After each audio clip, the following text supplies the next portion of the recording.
अंधेरे जंगल के बीच से गुजरता हुआ ओमकार एक शैडो फिगर का पीछा कर रहा था। एक अजीब सी ऊर्जा थी हवा में, एक ऐसी ऊर्जा जो ओमकार को डरा भी रही थी और उसकी जिज्ञासा को भड़का भी रही थी। ये इंसान आखिर मुझे कहाँ ले जा रहा है? और ये आवाज, मैंने झरने के पास वो क्या सुना था? बैठो, यहां आराम करो। तुम्हें भूख लगी है ना? रुको, मेरे पास कुछ होगा। ये कुछ फल बचे हैं और ये लो पानी। डरो मत, ये पानी जहरीला नहीं है। जहरीला नहीं है मतलब? और आप कौन हैं? और वो जो मैंने झरने के पास आवाज सुनी थी, वो क्या थी? किसकी थी? मैं इस जंगल के पास के गांव का आखिरी बचा हुआ रहने वाला हूं। सब या तो भाग गए या मारे गए, और वो आवाज उसी कहानी की याद है, एक दर्दनाक याद। कहानी? कौन सी कहानी? कुछ महीने पहले एक अंग्रेज सिपाही अपनी टुकड़ी के साथ यहां आया था। उसने कहीं सुना था कि राजदारी के झरने के पास एक खजाना गड़ा है और वो उसको ढूंढना चाहता था। वो झरना हमारे गांव के लिए पवित्र था, पर फिर भी गांव के बड़े बुजुर्गों ने लालच के आगे अपनी आंखें बंद कर ली और घुटने टेक दिए। उन्होंने अंग्रेजों की मदद करने का फैसला किया। हम अगर मदद करेंगे तो वो खजाना का हिस्सा हमें भी मिलेगा। ये मौका छोड़ना बेवकूफी होगी। ये गलत है। हम अपने पवित्र जमीन को बेच रहे हैं। क्या हमें अपनी इज्जत या धर्म की कोई परवाह नहीं? गांव के कुछ जवान लड़के इस फैसले के विरोध में बोलने लगे, जिनकी अगुवाई एक नौजवान देशभक्त कर रहा था। हमारे गांव के बुजुर्गों ने चंद सिक्कों के लिए हमारी संस्कृति और हमारी विरासत से धोखा कर लिया है, लेकिन हम अपने पवित्र तीर्थ को लुटने नहीं देंगे। राजदारी का झरना सिर्फ झरना नहीं है, वो हमारे लिए जीवन दाता है। हम उसे अपवित्र नहीं होने देंगे, नहीं होने देंगे। लेकिन अंग्रेज अब किसी हाल में नहीं रुकने वाले थे, क्योंकि उन्हें जो चाहिए होता है वो लेकर रहते हैं। Enough! These bloody villagers have wasted enough of our time. In heathens को दिखाना होगा कि ब्रिटिश आर्मी के अगेंस्ट जाने का क्या रिजल्ट होता है। अंग्रेजों की बंदूकों के आगे वो लड़के क्या ही करते। उनके तीर, पर्चे और भाले बेकार रह गए। अंग्रेजों ने उन लड़कों के खून से जमीन लाल कर दी। वो युवा अपने अंत समय तक लड़ाई करता रहा, लेकिन जब वो अकेला रह गया था तो वो झरने की ओर भाग पड़ा। अंग्रेजों ने उसका पीछा किया क्योंकि वो किसी को जिंदा नहीं छोड़ना चाहते थे, लेकिन वो डर के झरने की ओर नहीं भागा था। वो बलिदान देने के लिए भाग गया था। झरने के नीचे गिरने से पहले उसने एक श्राप दिया था। श्राप? कैसा श्राप? हाँ, श्राप।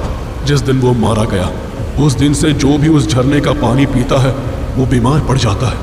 उसके जिस्म में अनगिनत छाले हो जाते हैं और उसे मिलती है एक दर्दनाक मौत।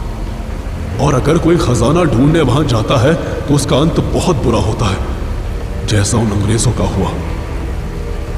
जो अंग्रेज उसके पीछे पीछे वहां गए थे, उनके जिस्मों के बस चीथड़े ही मिल सके, मानो किसी राक्षस ने उनके जिस्मों को फाड़ दिया हो।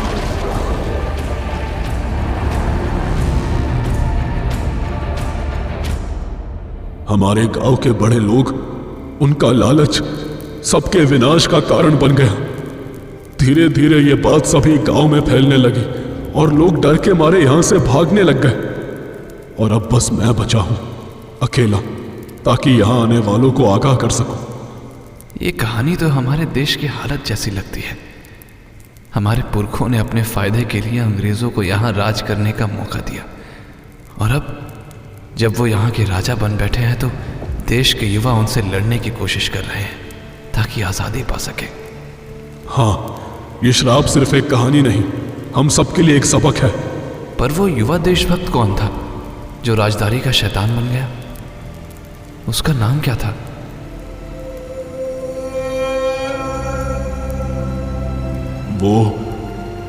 वो मेरा बेटा था।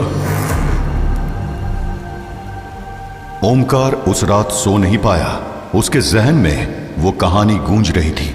वो राजदारी का श्राप, गांव वालों का लोभ और एक पिता का दुख, ये सब एक शिक्षा बनकर उसके जहन में उतर चुका था और उसके अंतर्मन में उस झरने की तरह शोर कर रहा था।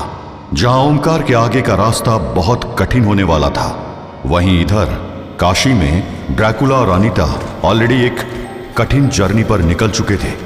अनीता को कुछ आवाजें सुनाई दे रही थी और वो उनका पीछा करते हुए आगे बढ़ रहे थे, लेकिन हर बढ़ते कदम के साथ अनीता पर उन आवाजों का गहरा असर हो रहा था। ये आवाजें तेज होती जा रही हैं। इसका मतलब हम सही डायरेक्शन में आगे बढ़ रहे हैं। क्या तुम्हें अभी भी कुछ सुनाई नहीं दे रहा है Vlad? No, not at all. मुझे बस रात का सन्नाटा सुनाई दे रहा है। कुछ समझ नहीं आ रहा है। ये कैसी आवाजें हैं जो तुम्हें सुनाई नहीं दे रही हैं? इधर से मुड़ना होगा। आवाजें मुझे इस ओर से आ रही हैं। धीरे धीरे वो आवाजें तेज और तेज होती जा रही थी और अनीता के लिए अब वो आवाजें अच्छा खासा शोर बन चुकी थी। मुझे लग रहा है जैसे ये आवाजें मेरे दिमाग के अंदर घुस रही हैं। सर फटने लगा है, लेकिन मैं रुक नहीं सकती हूँ। मुझे सच जानना है, कैसे भी करके मुझे सच जानना है। रामदास के लिए मुझे इस दर्द को सहना ही होगा। अगर मैं अब रुक गई तो शायद हम उसे कभी नहीं बचा पाएंगे। अचानक ड्रैकुला को एक जानी पहचानी गंध का हुआ और वो विचलित हो गया। ब्लड, मुझे ब्लड की स्मेल आ रही है, लेकिन कहाँ से? ये स्मेल मुझे पागल कर रही है। ड्रैकुला को उस स्मेल का सोर्स पता करने में ज्यादा टाइम नहीं लगा, लेकिन जैसे ही उसे पता चला, उसकी भूख की जगह चिंता ने ले ली थी। अनीता, तुम्हारी नाक से खून बह रहा है। ये नॉर्मल नहीं है। आई थिंक हमें वापस चलना चाहिए। न जाने क्या सोचकर ड्रैकुला ने अनीता का हाथ पकड़ लिया, लेकिन अनीता ने अगले ही पल उसका हाथ झटक दिया।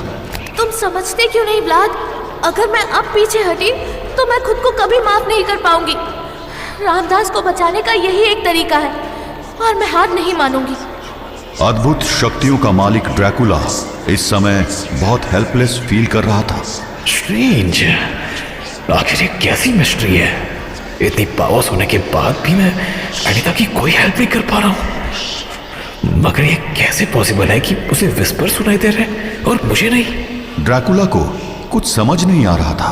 उधर अनीता के लिए अब चलना भी मुश्किल लग रहा था, लेकिन वो अपनी पूरी इच्छा शक्ति का यूज करते हुए आगे बढ़ रही थी और अब उसकी मंजिल बिल्कुल सामने थी।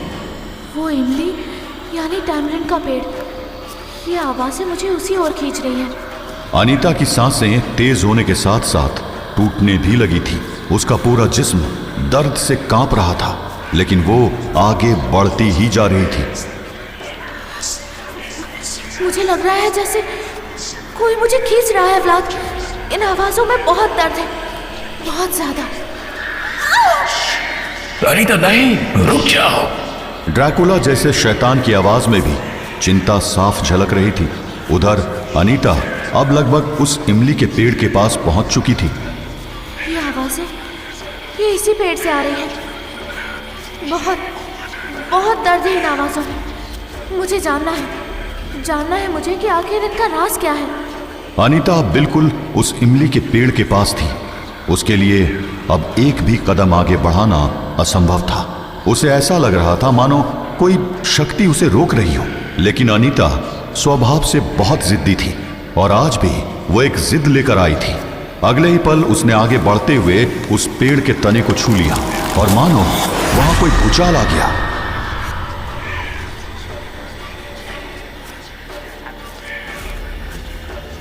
अनीता, क्या हो रहा है तुम्हें? So much pain, death, torture. अगले ही पल सब कुछ शांत हो गया। अनीता बेहोश होकर जमीन पर गिर चुकी थी। ड्रैकुला उसकी तरफ बढ़ा ही था कि एक जानी पहचानी आवाज ने उसको रोक लिया।